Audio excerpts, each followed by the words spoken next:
Hi guys, meron nga palang ano dyan, dragon fruit, yung ganito. Ang isa sa pwedeng gawin nito, maliban sa kainin diretso, pwedeng gawin itong juice. Parang style shake pero juice lang talaga. Ang unang gagawin, dahil isang piraso lang to, babalatan. Pagbalatan to, ganito lang. Ay, di pala, dapat pala, inaano lang to, kinakamay lang pala to. Ginaganito lang oh.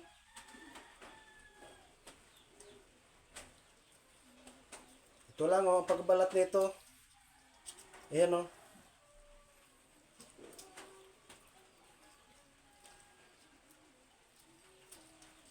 Ito binalatan ko na, syempre nagugas naman ako ng kamay at saka ako lang naman ang kakain nito.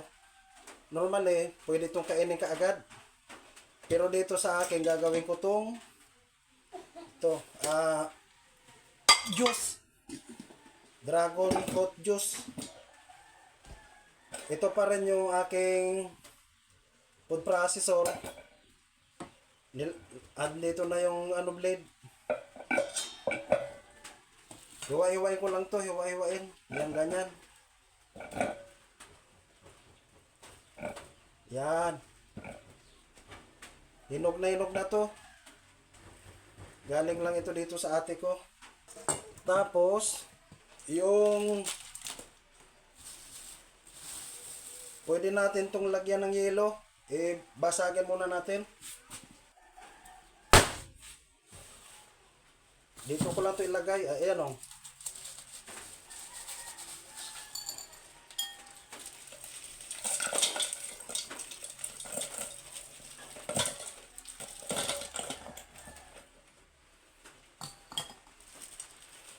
Yung pino lang ang nilagay ko, yung pino lang, yung crack kasi mamaya yung malalaki dito ko ilalagay sa ano mismo, sa pitchel. Tapos lalagyan natin to ng konti para hindi mahirapan yung ano. Kasi juice nga rin naman ito.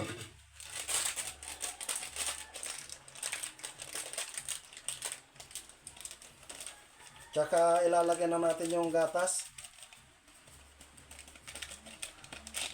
Isang gatas lang ang nilagay ko.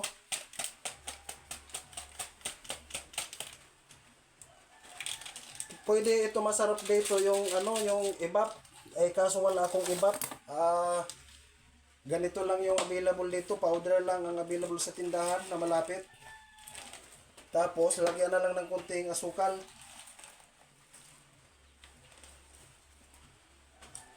Yung asukal depende sa inyo ha kung gaano katamis ang gusto nyo. Nasa sa inyo na lang yan sa panlasa nyo kung anong gaano karami ang gusto nyo. Tapos ilalagay na natin to.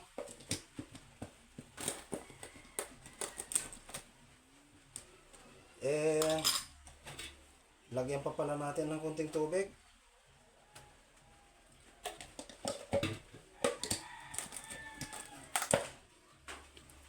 Tapos yung makina na.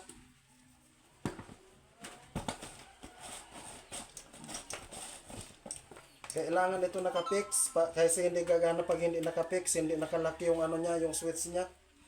Yung safety switch niya. Tapos ito na.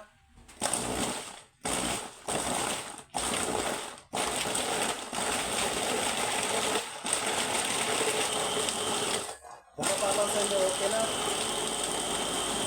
Malambot lang naman kasi itong ano, yung dragon fruit. Kaya okay na to. Hugutin na natin to.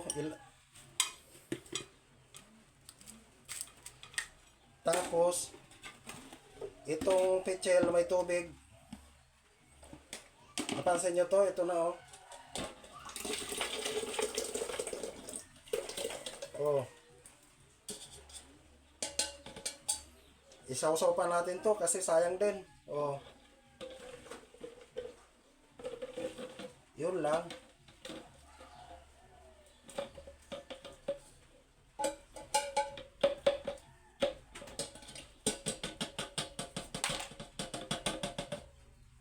Oh. Okay na.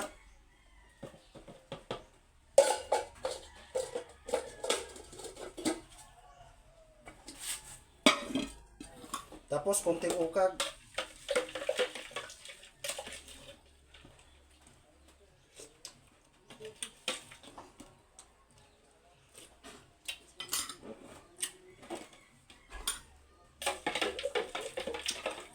Okay na to. Mm.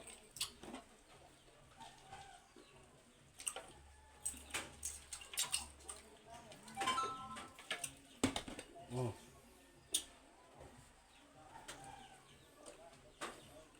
Tagay. Masarap, tama-tama lang yung pagkalamig niya.